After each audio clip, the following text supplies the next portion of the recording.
Irmãos, Apocalipse capítulo 10, você tem aí nas mãos a lição 26, mas nós vamos usar essa lição 26 só mais adiante. Alguns irmãos têm a lição da semana passada, nós vamos fazer uma recapitulação e vamos terminar então os capítulos 10 e o 11. Estes dois capítulos, eles estão entre a sexta e a sétima trombetas. Então, a sexta trombeta, você tem ali no capítulo 9. Termina a sexta trombeta, começa o capítulo 10, o capítulo 11, e aí, então, no final do capítulo 11, a sétima trombeta. Um ponto importante para nós entendermos Apocalipse são os quadros. Todos os acontecimentos aqui de Apocalipse, eles ocorrem entre a primeira vinda de Jesus até a segunda vinda de Jesus. Amém, queridos? Então, quando ocorrem essas coisas? Da primeira vinda até a segunda vinda, sempre. Da primeira vinda até a segunda vinda. Porque algumas pessoas perguntam assim, pastor, quando isso vai acontecer? Da primeira vinda até a segunda vinda. Só que num caminho de progressão. O que significa isso? Quanto mais perto está a volta de Jesus, essas coisas elas vão aumentando, algumas coisas elas vão aumentando em intensidade. Então, o Apocalipse são 7 quadros que mostram a mesma coisa, só que por ângulos diferentes. E em cada ângulo você tem um detalhe diferente apresentado. Então ele vai mostrar um quadro e vai focar ali num ponto daquele quadro. Então nós estamos no quadro 4. Aliás, nós estamos no quadro 3, vamos começar o quadro 4. Então eu coloquei ali 4 imagens da Torre Eiffel. Então você tem ali cada imagem, repare nessas imagens da Torre Eiffel, cada imagem você tem uma visão diferente da torre. Ok, irmãos? Aqui comigo. Cada quadro você tem um dado diferente da torre. Você tem uma imagem ali por baixo dela, um ângulo da avenida, um ângulo por cima dela e um ângulo distante. Então, em cada ângulo você tem ali detalhes diferentes. Assim é o Apocalipse. João vai apresentando os quadros, enquadra cada quadro dados diferentes. Então ele começa a história e termina, começa a história e termina, começa a história e termina, e assim ele vai. Por isso o livro não pode ser lido linearmente. Se a gente ler o livro linearmente, a gente vai ficar confuso. Por quê? Porque Jesus volta várias vezes. O arrebatamento acontece várias vezes. A destruição dos ímpios acontece várias vezes. Por que acontece várias vezes? Porque João está repetindo a história e apontando para pontos diferentes. Eu sei que pode parecer um pouco difícil, né, de entender, especialmente para aqueles que estão vindo pela primeira vez, mas no decorrer das lições você vai compreendendo isso melhor. Porque, por exemplo, veja ali o capítulo de número 11, no capítulo 12 ele já começa um novo assunto, né, recontando a história a partir do ponto de vista da mulher e do dragão. Então ele começa a contar a história lá de novo do começo, até chegar à destruição dos ímpios e a glorificação da igreja. Vamos lá, próximo slide. Os números, vamos entender um pouquinho aqui dos números de Apocalipse, esses números principais. João ele vai fazer um jogo de palavras, porque o Apocalipse é um livro que ele apresenta enigmas. Então João ele não dá as coisas assim mastigadas, nós temos que decifrar os enigmas. Então ele vai usar alguns números que na verdade apontam para a mesma coisa, só que ele não vai usar sempre os mesmos números, ele vai mudar os números, mas o que você tem que entender é que estes números eles são os mesmos. Então às vezes ele vai falar em 42 meses, às vezes ele vai falar em 1260 dias. E às vezes ele vai falar em 3 anos e meio. O que é isso? É tudo a mesma coisa. 42 meses é igual a 1.260 dias. E 1.260 dias é igual a 3 anos e meio. Esses números, eles apontam para a mesma coisa. Que coisa é essa? Da primeira vinda de Jesus até a segunda vinda de Jesus, nós temos uma semana inteira. Uma semana. Ok, irmãos? Isso é simbólico. Você não pode pensar em 1.260 dias literais, nem em 42 semanas literais, nem em 3 anos e meio literais. Você tem que pensar simbolicamente.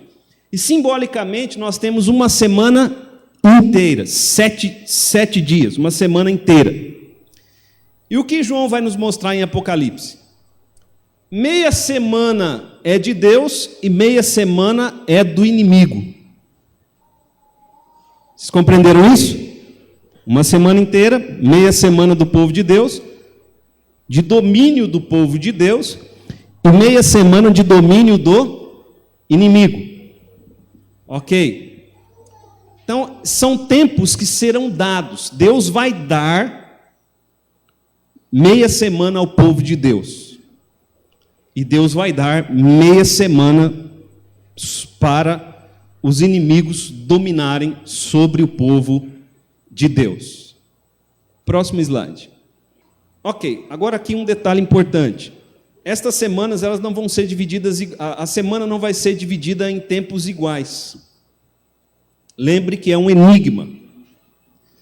Então, a semana dada ao povo de Deus, 1.260 dias, ou 40 semanas. É o tempo, 42 meses, perdão.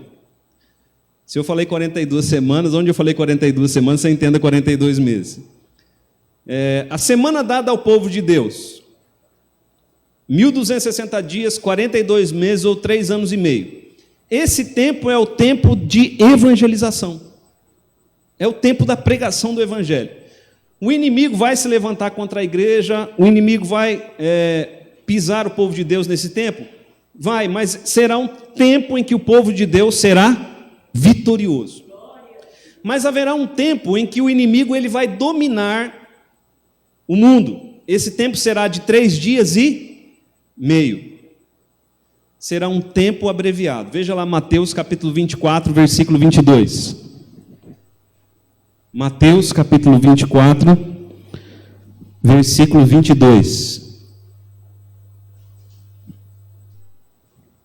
Deixa o dedinho aí em Apocalipse, mas abra lá em Mateus, quem achar pode ler. Então, essa meia semana será uma semana curta, uma semana abreviada. Por isso que quando vai falar da meia semana do inimigo, fala-se em 3 dias e meio, não em 3 anos e meio. Para o povo de Deus é 3 anos e meio.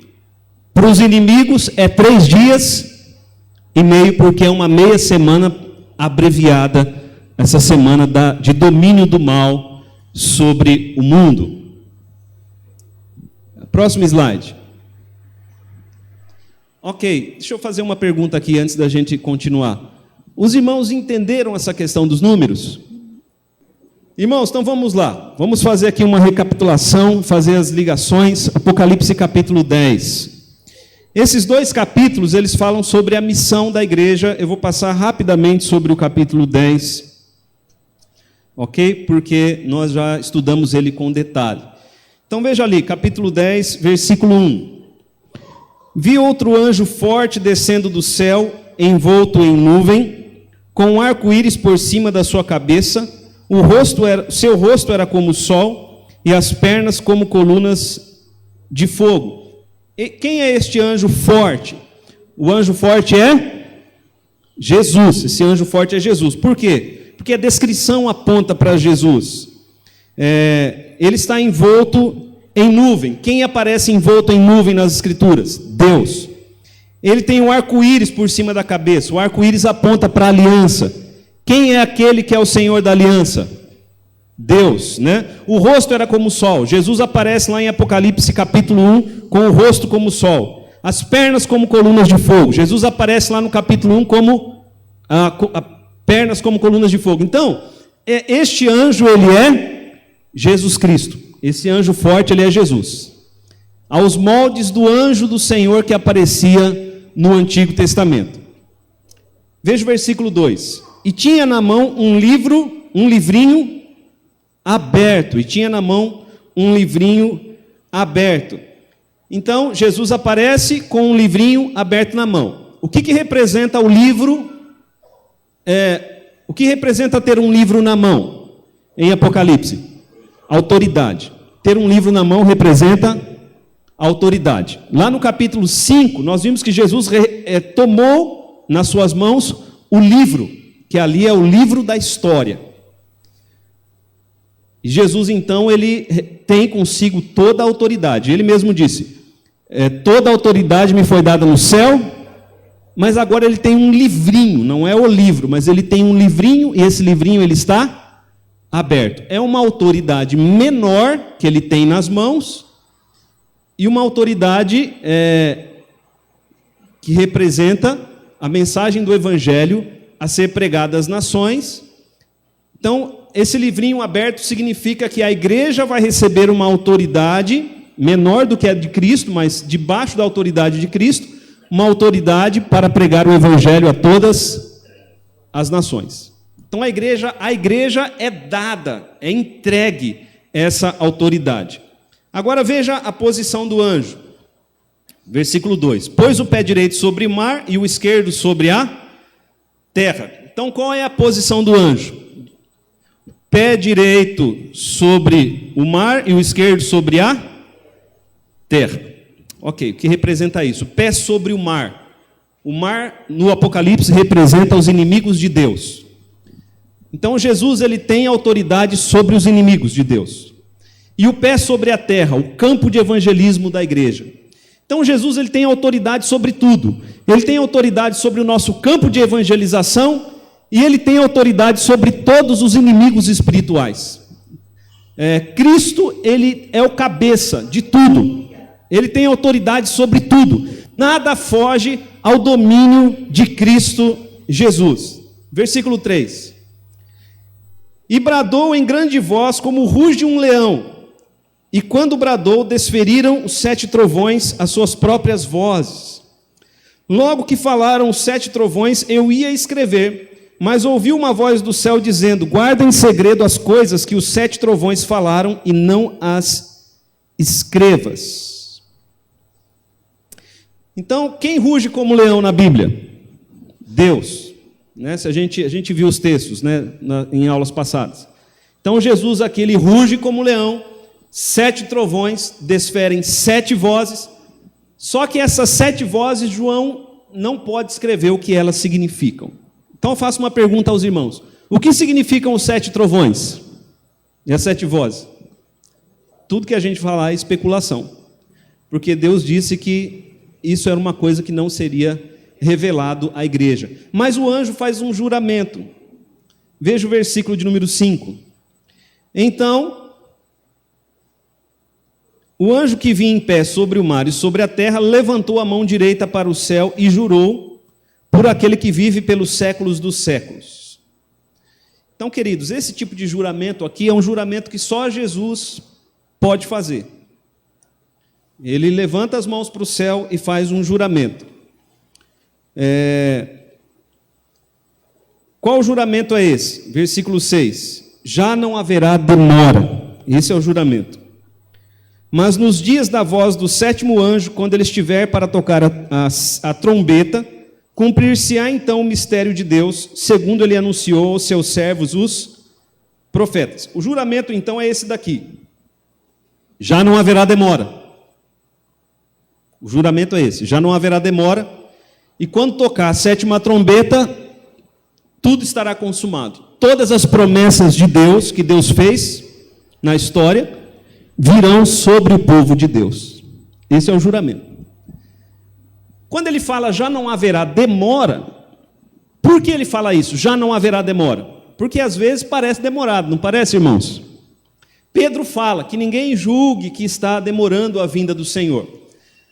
Mas lá as almas que estavam debaixo do altar, as almas dos decapitados, né, as almas dos mártires debaixo do altar, nós vimos, elas fazem uma pergunta para Deus. E a pergunta que elas fazem para Deus é: até quando, ó soberano Senhor, não julgas e nem vingas o nosso sangue daqueles que estão sobre a terra? Então, quando o anjo diz, já não haverá demora, que ele quer dizer, logo vai acontecer esse julgamento, logo vai acontecer essa vingança, logo o povo de Deus receberá o seu galardão e os ímpios receberão a destruição. Quando tocar a 7ª trombeta, tudo vai acontecer, tudo será consumado. Então, esse é o juramento.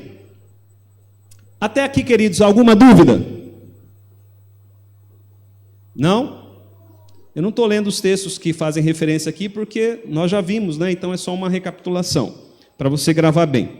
Versículo 8.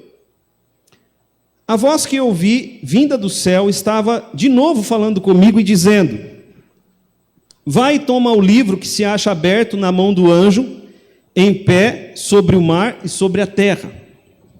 Fui, pois, ao anjo, dizendo-lhe que me desse o livrinho. Ele então me falou: toma-o e devora-o. Certamente ele será amargo ao teu estômago, mas na tua boca doce como mel. Tomei o livrinho da mão do anjo e o devorei, e na minha boca era doce como mel. Quando, porém, o comi, o meu estômago ficou amargo. Então me disseram: é necessário que ainda profetizes a respeito de muitos povos, nações, línguas e reis. Próximo slide. Então, aqui nós vimos que João ele recebe o livrinho da mão do anjo. João aqui está representando a igreja, queridos. Ele está representando a igreja. Ele recebe o livrinho da mão do anjo. E o anjo fala o que para ele? Come esse livrinho aí. Ele vai ser como mel na tua boca, mas no teu estômago vai ser amargo. Então você tem ali uma imagem de um livro mordido. O mel e o jiló. Agora, queridos, veja bem, o que significa isso? Significa que quando nós recebemos a palavra, quando nós interiorizamos a palavra, ninguém vai comer literalmente, né? João comeu literalmente, mas ninguém vai comer literalmente a Bíblia. Mas quando nós interiorizamos a palavra, então nós nos levantamos para pregar a palavra. A pregação da palavra, ela tem um resultado doce e tem um resultado amargo. O resultado doce, ele é doce na nossa boca. É gostoso pregar o Evangelho. É maravilhoso pregar o Evangelho. E é maravilhoso quando nós vemos pecadores se arrependendo. Pessoas entregando a vida a Jesus. Isso é doce como o mel. Mas quando as pessoas elas não recebem o Evangelho, elas se voltam contra a igreja. Elas perseguem a igreja, e aí então isso é amargo. A Bíblia fala que o mundo nos odeia. Quando fala que o mundo nos odeia, não pense que todas as pessoas do mundo odeiam a igreja, não é isso. O mundo na Bíblia, como nós vamos ver aqui em Apocalipse, o mundo ele representa um sistema de valores. E quando a igreja se levanta contra o sistema de valores do mundo, aí então o mundo passa a odiar a igreja, porque a igreja tem um princípio e o mundo tem outro princípio. Então, quando esses princípios se chocam, é que o ódio é manifesto. Isso nós já vimos que acontecia no primeiro século, e isso nós vimos também que acontece hoje. Enquanto a gente não contradiz as ideias do sistema de valores do mundo, tudo caminha bem, mas quando o mundo apresenta seus valores e nós apresentamos contra-valores, ou os valores do Evangelho do Reino, aí então o mundo nos odeia e o mundo nos persegue, e isso é amargo. Isso é amargo. Interessante que eu estou lendo, fazendo a minha leitura da Bíblia, né, da Bíblia toda, e eu estou lendo os profetas Isaías e Jeremias. Queridos, a gente vê que Jeremias ele foi chamado a profetizar a todas as nações. Mas as profecias de Isaías eram profecias amargas, porque de Jeremias, aliás, Jeremias eram profecias amargas, porque o resultado era sempre a perseguição para ele. As pessoas não se convertiam, porque eram mensagens de arrependimento. Então, a igreja é chamada a pregar o evangelho a todas as nações. Veja ali o último versículo de Apocalipse 10. Alguém pode ler? Esse profetizar é o anúncio do evangelho. Profetizar no Novo Testamento tem o significado de levar a revelação de Deus, de levar o evangelho. Então, é necessário, né, que se leve o evangelho a todas as nações. E o resultado sempre vai ser esse, doce e amargo. Queridos, quem leva o evangelho a todas as nações? Nós, a igreja. Nós temos 240 missionários. Começa a ter contato com os missionários que você vai ver que eles vão ter notícias doces e notícias amargas. Eles vão falar, nossa, que maravilhoso, fizemos uma reunião aqui de crianças e vieram muitas crianças, foi uma bênção, foi tremendo. Aí outro missionário vai falar, olha, estava pregando o evangelho, de repente vieram aí os muçulmanos, e eles nos perseguiram, alguns foram mortos, eu escapei, estou passando a notícia a vocês. E no nosso contexto, na nossa cidade também. Se nós resolvermos pregar o evangelho aonde Deus tem nos colocado, nós vamos provar desse doce e vamos provar desse amargo também. Capítulo 11, versículos 1 e 2. Foi-me dado um caniço semelhante a uma vara, também me foi dito, dispõe-te, mede o santuário de Deus, o seu altar e os que naquele adoram, mas deixa de pé o átrio exterior do santuário e não meças, porque foi ele dado aos gentios. Estes, por 42 meses, calcarão aos pés a cidade santa. Então, o que isso significa, né? Nós temos, João é chamado a medir, e João, ele mede dois ambientes. O primeiro ambiente que ele mede está no céu, onde está o altar de Deus, o santuário e aqueles que nele adoram. Então, aqueles que estão no céu, eles estão medidos. Medir significa estar guardado, estar protegido, estar longe do amargo, longe da perseguição. Então, quando um cristão morre, ele vai para esse lugar medido, santuário de Deus. A gente vai entender bem isso a partir do capítulo 12, porque a gente vai ver que aqueles que estão no céu, eles estão guardados do dragão. O dragão não pode fazer nada contra eles. Mas aqueles que estão na terra, eles serão perseguidos pelo dragão, da primeira vinda de Cristo até a segunda vinda de Cristo. Então João mede, e aqui esse versículo diz o seguinte, esses versículos dizem então que há uma igreja no céu e que há uma igreja na terra. Coloquei ali a imagem da nossa igreja, né? E essa igreja na terra é uma igreja que passa por tribulações. Porém, ela é uma igreja mais que vencedora na proclamação do evangelho, que é a continuidade, porque todos esses dois capítulos, eles falam sobre isso, sobre o nosso dever de proclamar o evangelho. Nós recebemos o livro para proclamar o evangelho, só que a igreja que está no céu está guardada, mas a igreja que está na terra, enquanto proclama o evangelho, passa por tribulações. Próximo slide. Próximo slide. As duas testemunhas, capítulo 11, versículo 3. Direi às minhas duas testemunhas que profetizem por 1260 dias, vestidas de pano de saco. Por quanto tempo os gentios vão calcar aos pés a cidade santa? 42 meses. Por quanto tempo as duas testemunhas vão profetizar? 42 meses. Então o inimigo, né, oprime a igreja no tempo que a igreja proclama o evangelho. Porque as duas testemunhas aqui, elas representam a igreja.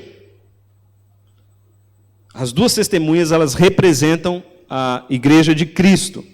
Jesus disse que o evangelho fosse pregado de 2 em 2 e eram necessárias 2 testemunhas para que um testemunho fosse válido. Então, aqui 2 testemunhas representam o anúncio da igreja, a missão da igreja.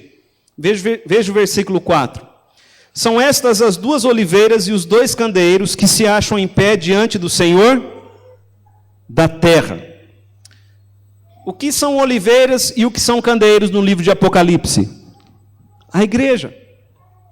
Quando a gente olha lá para os 3 primeiros capítulos, nós vemos que ali a igreja é chamada de candeeiro. Por isso essas 2 testemunhas, claramente elas representam a igreja. Nós não podemos entender isso aqui literalmente. Lembre que Apocalipse é um livro de enigmas, e que nós temos que interpretar os enigmas a partir daquilo que já foi revelado. Então as 2 testemunhas estão como? Elas estão em pé diante do Senhor da terra. O que significa estar em pé diante do Senhor da terra? Significa que elas têm uma vida de comunhão com Deus, uma vida de santidade, e elas são sustentadas por Deus no seu testemunho. Deus as sustenta em pé, né, no seu testemunho. Versículo 5. Se alguém pretende causar-lhes dano, sai fogo da sua boca e devora os inimigos. Sim, se alguém pretende causar-lhes dano, certamente deve morrer. O que significa isso, irmão? Significa que se alguém se levantar contra a igreja vai cuspir fogo, né, como um dragão nos seus inimigos? Não. Significa que todos aqueles que se levantarem contra a igreja, eles serão derrotados. Eles serão derrotados. Queridos, a igreja ela é invencível no seu testemunho.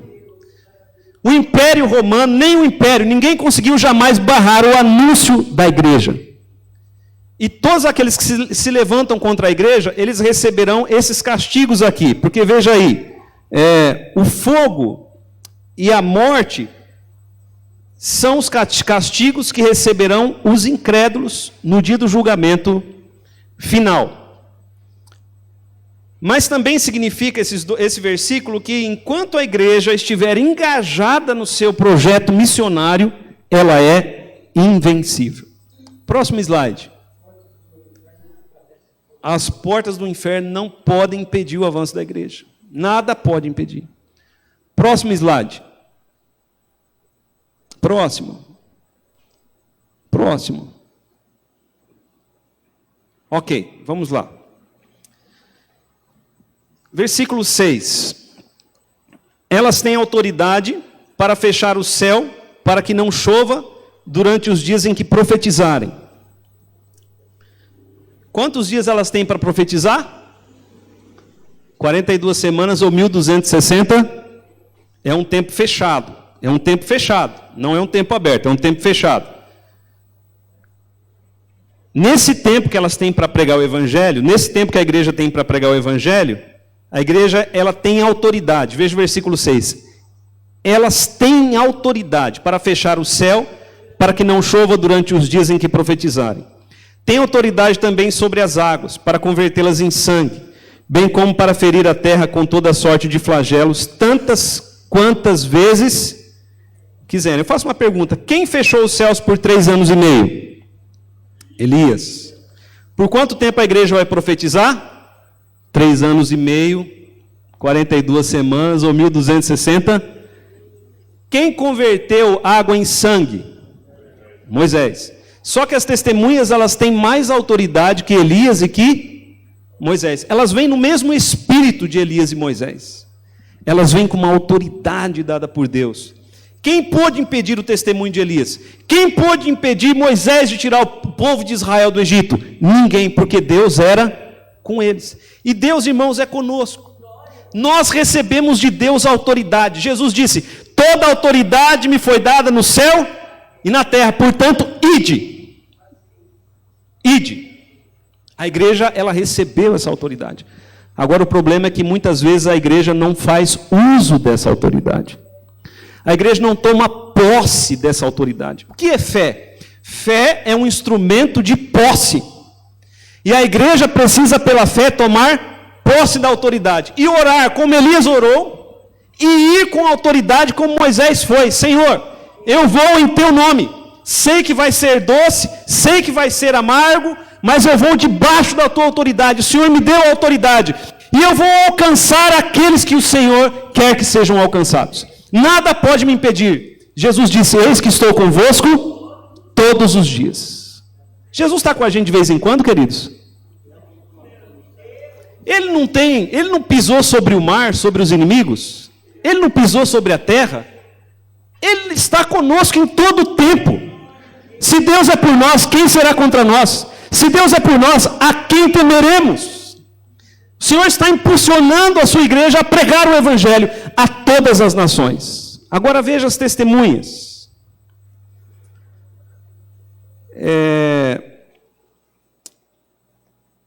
As testemunhas, versículo de número... Eu não falei sobre as vestes das testemunhas, né? Suas vestes representam humildade. E as vestes de pano de saco, né? As testemunhas, elas estão vestidas de pano de saco. Está lá no versículo 3. Esqueci de falar sobre isso.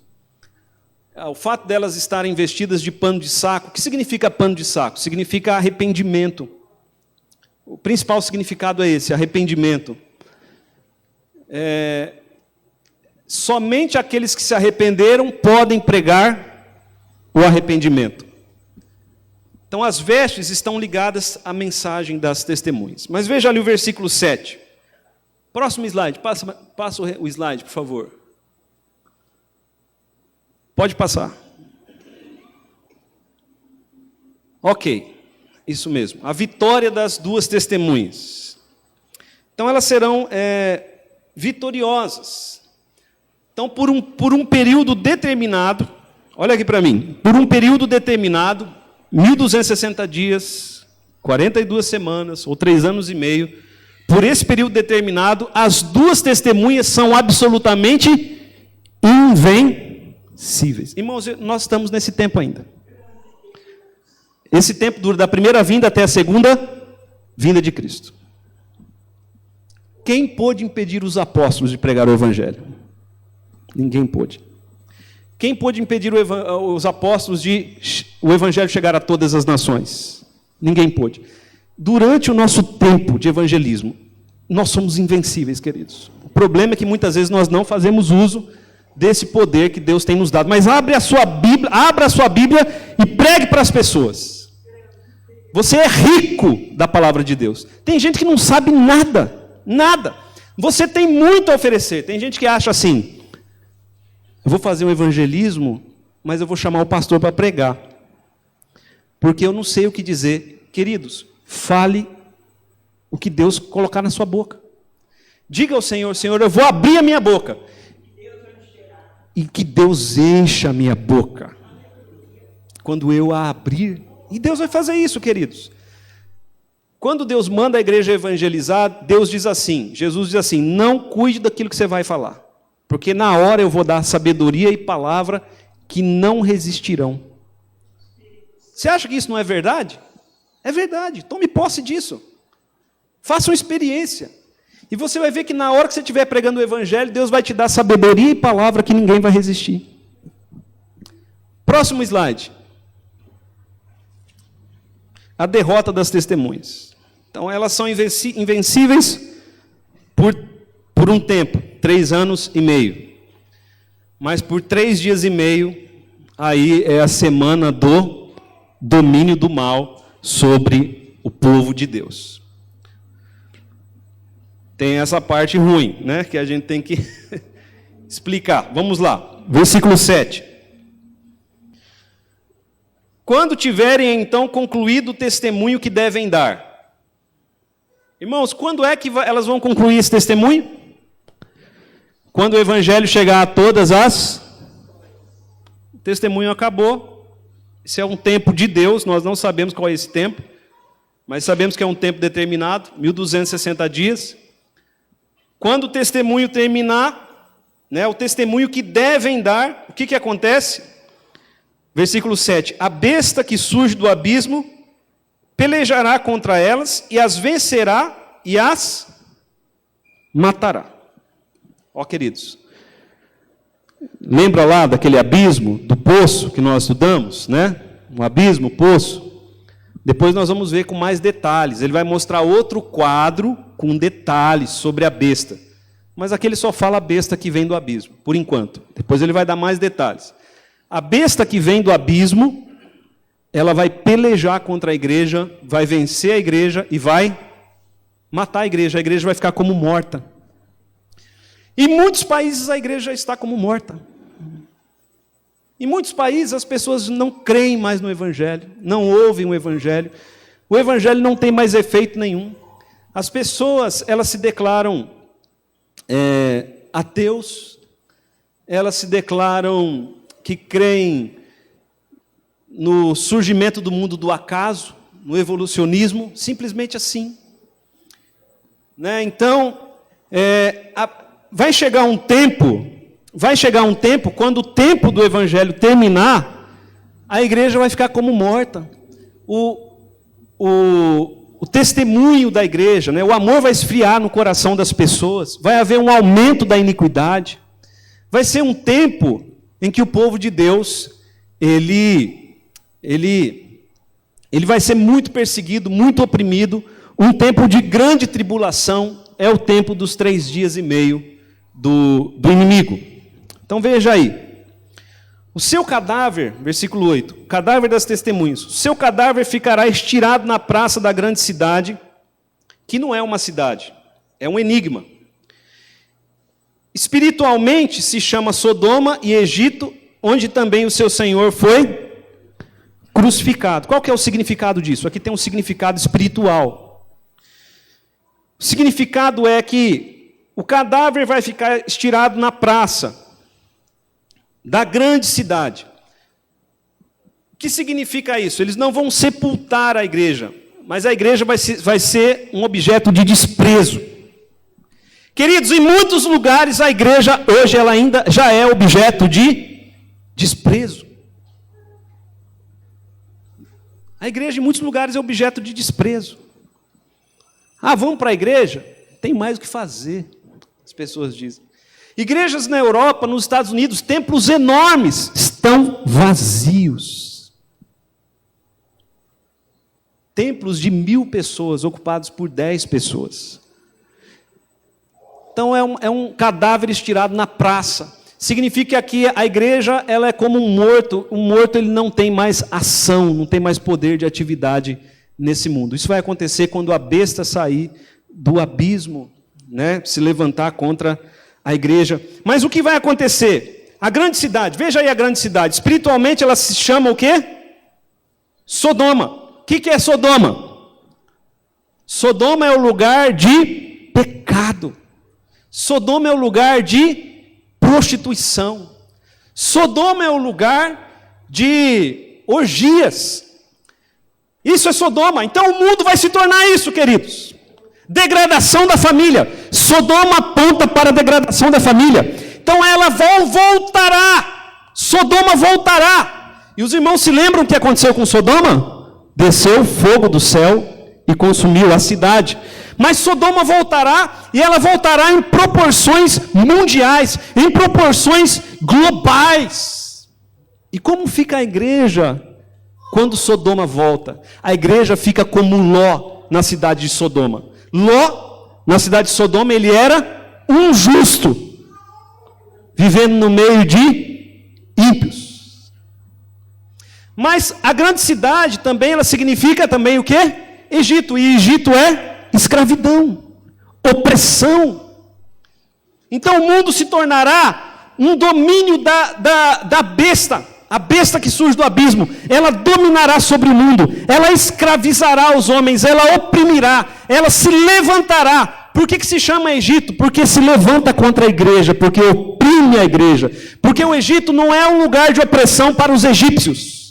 Os egípcios estão em casa no Egito. Mas o Egito é um lugar de opressão para os israelitas. Então, quando fala aqui que espiritualmente o nome da cidade é Egito, quer dizer, quem é do mundo está numa boa, mas quem é da igreja será oprimido. E também fala aí que a grande cidade espiritualmente representa Jerusalém, o lugar onde Jesus ele foi crucificado. E o que Jerusalém representou para Jesus? Um lugar de perseguição. Então nós temos degradação, opressão, perseguição. Os irmãos estão compreendendo, queridos? Estão compreendendo? Versículo 9. O presbítero Ismael está dizendo assim que a perseguição a gente ainda não vê numa escala global, mas a degradação sim. Mas essas coisas elas vão começando em alguns pontos e vão atingindo o mundo inteiro, de uma forma espiritual. Por isso que ele fala, o significado espiritual, porque é uma ação demoníaca no mundo, porque são 3 semanas e meia dadas ao diabo, né, à besta, e ele vai agir dessa maneira, com a degradação, com a opressão e com a perseguição ao povo de Deus. Queridos, vamos parar por aqui. Semana que vem a gente continua aqui da derrota das 2 testemunhas. E tem algumas pessoas aqui, família da Jéssica, que não são daqui, mas se quiserem acompanhar o restante da lição depois, como são de Bauru, podem acompanhar pelo YouTube. Vamos orar, queridos. Vamos orar. Feche os seus olhos, coloque-se em oração. Pai bendito, em nome de Jesus Cristo, em nome de Jesus, Senhor, nós nos colocamos diante de Ti.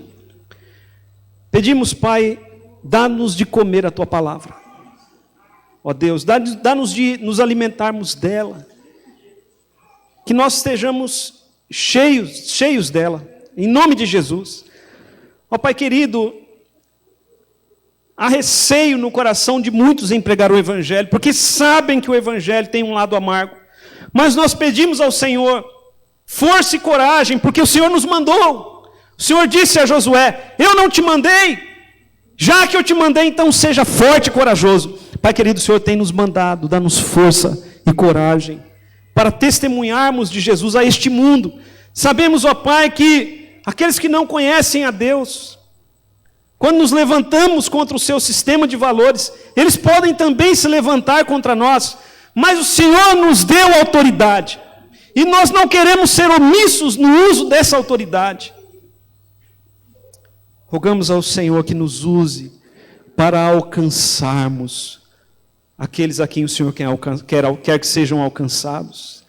Nesse nosso tempo de testemunho, ó Deus, nós rogamos ao Senhor, enche-nos com Teu Espírito, enche os nossos lábios, abre portas à pregação do Evangelho.